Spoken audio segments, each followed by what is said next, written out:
नमस्कार, नवभारत टाइम्स में आपका स्वागत है। आज चर्चा करते हैं उदयपुर की। तो उससे पहले हम आपको बताएं कि चिंतन मनन के मामले में भारत काफ़ी आगे रहा है हमेशा से। मनीषियों के चिंतन ने एक से बढ़कर एक आध्यात्मिक सामाजिक सिद्धांत भी दिए हैं। किसी भी समस्या या दुविधा से निकलने का रास्ता भी चिंतन प्रदान करता है, ये हम सबको मालूम है। भारत की सबसे पुरानी राजनीतिक पार्टी यानी कांग्रेस ऐसा ही चिंतन कर रही है। 400 नेताओं को गुटों में बांटकर संगठन की अलग अलग समस्याओं पर चिंतन के काम में लगा दिया गया है। इसके लिए उदयपुर के एक रिसोर्ट को चुना गया है। नव संकल्प चिंतन शिविर के पहले दिन पार्टी की कार्यवाहक अध्यक्ष सोनिया गांधी का कबूलनामा भी आपको बताते हैं। उन्होंने कहा, पार्टी अभूतपूर्व चुनौतियों से जूझ रही है। असाधारण परिस्थितियों में असाधारण फैसले लेने ही पड़ेंगे। हम इससे पीछे नहीं हटेंगे। सुनने में यह सब बहुत अच्छा लगता है, पर इस चिंतन का मुख्य विषय सोनिया ने भी नहीं बताया। इस पार्टी ने शिमला में चिंतन के बाद 2004 में वाजपेयी की अटल सरकार को उखाड़ फेंका था। तब की कांग्रेस और आज की कांग्रेस में क्या फर्क है? अगर ये सवाल हम आप पूछें खुद से भी, तो जवाब है नेतृत्व का। तब सोनिया त्याग की प्रतिमूर्ति थी, आज कांग्रेस की बर्बादी की मूक दर्शक मानी जाती हैं। जी हाँ, और इसी नेपथ्य में उदयपुर के चिंतन शिविर को हमें देखना होगा। दूसरी ओर देश का नेतृत्व कर रहे नरेंद्र मोदी ने उनकी चुनौतियां और बढ़ा दी हैं। ऑपरेशन कांग्रेस मुक्त भारत पूरे शबाब पर है। सोनिया को पता है कि कांग्रेस की मुख्य समस्या लीडरशिप की है। ये अगर उनको नहीं पता है तो चिट्ठी से G23 ने उनको बता दिया है। लेकिन मुख्य विषय पर चर्चा आखिरी दिन तक भी न हो सकता है। ये सबसे जो एक बड़ा माना जा रहा है कि बड़ी चीज होगी वो यही है, नेहरू गांधी परिवार को पार्टी चलानी चाहिए या नहीं। इसको छोड़कर हो सकता है सभी विषयों पर चर्चा हो जाए। सोनिया ने इसके संकेत भी दे दिए हैं। उन्होंने अपने भाषण में नरेंद्र मोदी सरकार, दलितों आदिवासियों की समस्या, अल्पसंख्यकों में फैला डर, कथित डर जैसे तमाम राजनीतिक मुद्दों का जिक्र किया, पर लीडरशिप पर गौण रही। यही भाजपा और कांग्रेस का फर्क है।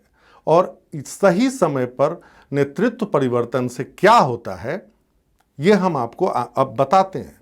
याद कीजिए 1984 का चुनाव, भारतीय जनता पार्टी की क्या गत हुई थी। 2004 में जब इंडिया शाइनिंग के बूते वाजपेयी की सरकार अटल मानी जा रही थी, नतीजा कैसे उल्टा निकला। मनमोहन सिंह सरकार पर हमलावर बीजेपी 2009 में भी उम्मीद से थी, लेकिन हार गई। हर बार बीजेपी ने क्या किया, अब ये बताते हैं। 2004 की हार के बाद वेंकैया नायडू को अध्यक्ष पद से हटा दिया गया। इसके बाद तीसरी बार अध्यक्ष बने कौन? लाल कृष्ण आडवाणी, पितामह। लेकिन उनको भी पद छोड़ना पड़ा क्योंकि उन्होंने मोहम्मद अली जिन्ना को सेकुलर बता दिया। आडवाणी के बाद राजनाथ सिंह को कमान मिली। अब देखिए, उनके रहते 2009 में पार्टी हार जाती है।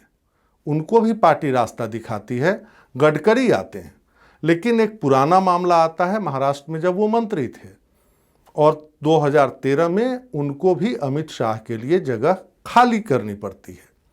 तो किस तरीके से बदलते माहौल के मुताबिक भाजपा ने अपना नेतृत्व परिवर्तन किया, इसको आप समझिए।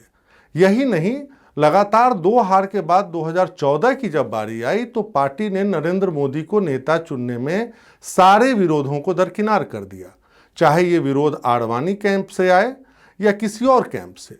अब सोचिए, अगर बीजेपी भी कांग्रेस के रास्ते पर चलती तो 2014 में क्या सत्ता में आ पाती? नेतृत्व परिवर्तन से किस्मत परिवर्तन की कहानी सिर्फ भारत की नहीं है। दूसरे लोकतांत्रिक देशों की पार्टियों ने भी ऐसा प्रयोग किया और वो सफल रहे। ब्रिटेन में लेबर पार्टी और कंजर्वेटिव पार्टी के नेता हार के बाद हमेशा पद छोड़ते हैं। इस तरह के बदलाव से ही मार्गरेट थैचर और टोनी ब्लेयर जैसे परिवर्तनकारी नेता इंग्लैंड को मिले। ये टोनी ब्लेयर का करिश्मा ही था कि 18 साल तक सत्ता से दूर रही लेबर पार्टी कुर्सी पर विराजमान हुई। अमेरिका को देखिए, रिपब्लिकन और डेमोक्रेट्स, वो नेता बदलते रहते हैं, बल्कि बाहर से भी लाते हैं। और शायद इसी प्रयोग के चलते पार्टी कैडर न होने के बावजूद बिल क्लिंटन और डोनाल्ड ट्रंप जैसे नेता अमेरिका के राष्ट्रपति बन गए। फ्रांस में इमैनुअल मैक्रों को देखिए, नया नेता और नई पार्टी, पर जलवा देखिए, अभी हाल में वो दोबारा फ्रांस की सत्ता पर काबिज हुए। अब आप समझ चुके होंगे कि इनकी तुलना में कांग्रेस ने क्या किया। 2019 में राहुल गांधी के पद छोड़ने के बाद वापस सोनिया गांधी को जिम्मेदारी दे दी गई, जिनके नेतृत्व में पार्टी पिछला चुनाव बुरी तरह हारी थी। अब ग्रांड ओल्ड पार्टी में पुरानी जमात से प्यार नीचे लेवल तक है। ये पार्टी को दीमक की तरह खा रही है। जिस उदयपुर में चिंतन चल रहा है वहां के सीएम को देखिए, अशोक गहलोत, जबकि पूरे 5 साल बतौर प्रदेश अध्यक्ष संघर्ष किया सचिन पायलट ने। मध्य प्रदेश में सत्ता पाने और फिर गंवाने के बाद भी कमलनाथ आज प्रदेश अध्यक्ष भी हैं और विधानसभा में भी विपक्ष के नेता भी हैं। तो निष्कर्ष साफ है, कांग्रेस को कल्पनातीत, जिसके बारे में आप कह सकते हैं कि अभूतपूर्व बदलाव करने होंगे, तभी पार्टी की बीमारी का इलाज होगा। तो आज के लिए यही। सोमवार को हम फिर आपसे मुखातिब होंगे। तब तक के लिए नमस्कार।